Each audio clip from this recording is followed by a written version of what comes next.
आपके अंदर योग्यता है, क्षमता है, तो आपको वजीफा मिलेगा और उस वजीफा के द्वारा आप ज़्यादा उन्नतिशील बन सकें, इसीलिए आपको सहायता दी जाएगी। यही कायदा भगवान के यहाँ है।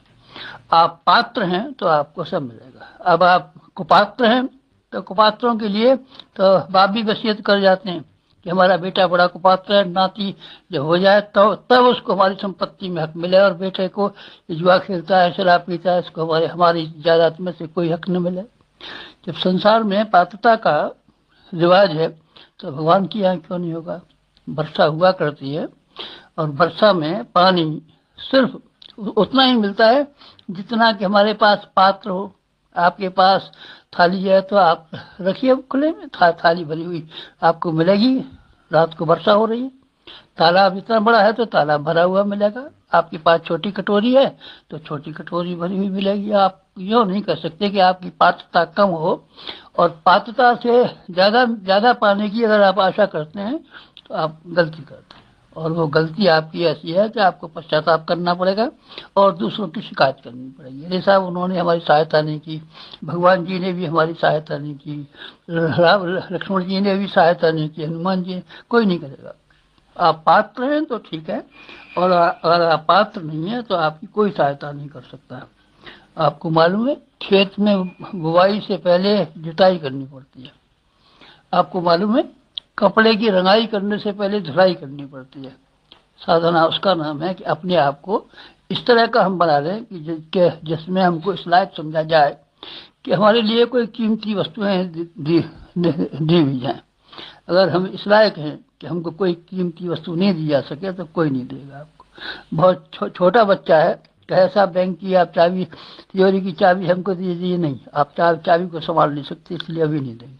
अच्छा तो हमारा ब्याह कर दीजिए। अरे भाई 5 वर्ष के बच्चों के ब्याह होते हैं, इतने बड़ा हो जाएगा, बहू को कमा के लाएगा तब तब शादी होगी कि अभी कर दीजिए। सब सारे मोहल्ले में बड़े लड़कों की शादी हो गई और आपको तो करनी ही है, फिर अभी क्यों नहीं करेंगे? अभी नहीं करेंगे। जब इसका पात्र हो जाएगा उस समय हम जरूर करेंगे शादी, लेकिन अभी करेगा तो तेरी गाल पर चपत पड़ेगी।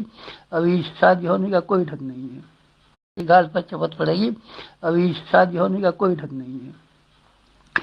आपको ध्यान भगवान के ऊपर नहीं देना चाहिए, भगवान जी सहायता करेंगे कि नहीं करेंगे। जब आप जिस लायक पात्र होते जाएंगे उस लायक आपको बराबर सब इम्तहान होता जाए। कन्या बड़ी होती जाती है, बाप उसी हिसाब से उसकी पढ़ाई का, बड़ी फ्राक सिलवाने का, बड़े कपड़े लेने का, उसकी ब्याह शादी का सब इंतजाम करता है। और जब तक वो उसकी पात्र नहीं हुई है न उसकी शादी होती है, न उसको बड़ी कीमती चीज़ें दी जाती है, न कोई सोने की अंगूठी उसको दी जाती है। कोई छीन लेगा इससे तो कैसे दे देंगे। इसीलिए दूसरी भगवान से कुछ प्राप्त करने का या भगवान के नज़दीक होने का या उनके भक्त होने का सबूत है अपने आप को सही कर लेना, अपने आप को संभाल लेना, अपने आप की गलतियों को देखना और उनकी गलतियों को ठीक कर लेना।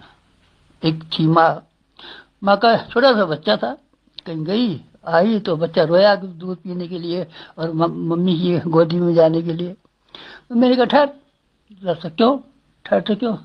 उसका महत ने टट्टी कर ली थी और टट्टी में अपने कपड़े भी सान लिए थे और हाथ भी सान लिए थे। उन्होंने कहा कि तेरे कपड़े बदल दें, तेरे स्नान करा लें और तेरे हाथ धो लें, तौलिए से पोंछ के साफ कर दें, जब साफ हो जाएगा तो गोदी में उठाएंगे। नहीं मैं हम तो अभी आएंगे, अभी गोदी नहीं, चाहे रो चाहे जो भी करो, जब तक तुम साफ सुथरे नहीं हो जाते तब तक गोदी में लेने का कोई योग नहीं है। बस माँ ने उसको पकड़ लिया जबरदस्ती और नहलाया। नहलाने के बाद में उसके एक का कपड़े बदले, उसके तौलिए से सुखाया, फिर छाती से लगाया, दूध पिलाया। ये बात आपकी हर जगह लागू होती है और भगवान की यहाँ तो ये खास तौर से लागू होती है। संसार में भी रिवाज यही है। संसार में आपने देखा है ना, सर्कस के जानवरों को उसके सिखाने वाले मास्टर बना लेते हैं तो एक एक जानवर ढेरों पैसा कमा के लाता है। सपेरे सांप को सिखा लेते हैं, मदारी रीछ और बंदरों को सिखा लेते हैं, और सर्कस वाले शेर और बाघों को और हाथियों को सिखा लेते हैं। ये शेर और बाघ कैसे भयंकर और खूंखार होते हैं, लेकिन सर्कस वालों के लिए रोजाना ढेरों आमदनी करके खवाते हैं। यही शेर और यही चीते और यही हाथी और यही कुत्ते सर्कस वाली कंपनी के जो 100 आदमी काम करते हैं, सभी को खुराक देते हैं, कपड़ा देते हैं, रोटी देते हैं, पेंशन देते हैं, प्रोविडेंट फंड देते हैं, सबके लिए इंतजाम करते हैं। यही जानवर क्यों? इसीलिए सिखा लिए गए, सिखाए न गए होते तब ये खूंखार रहते, और इनको देखते ही आदमी भाग खड़ा होता, अथवा किसी आदमी का नुकसान कर देते, अथवा अपना नुकसान कर लेते, मारे जाते। कहीं कोई आदमी चीते को देख करके, भेड़िए को देख करके इसको जिंदा रहने देगा, या तो अपनी जान गंवाएगा या उसकी जान लेगा। लेकिन सिखा लेने के बाद में ये जान लेने वाले जो जानवर हैं, ये भी अपने काम में आते हैं।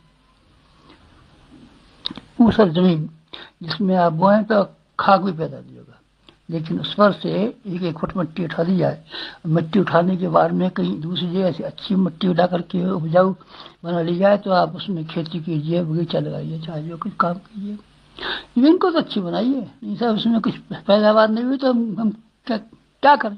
पैदावार नहीं हुई तो आप जमीन तो साफ की नहीं, आप जमीन को साफ किए बिना इसमें कोई चीज़ पैदा नहीं हो सकती। माली है, कलम लगा लगा करके कैसे बढ़िया बगीचे बना देता है। एक एक पेड़ के ऊपर 10-10 तरह के फूल आते हैं, एक एक पेड़ के ऊपर 4-4 तरह के फल आते हैं।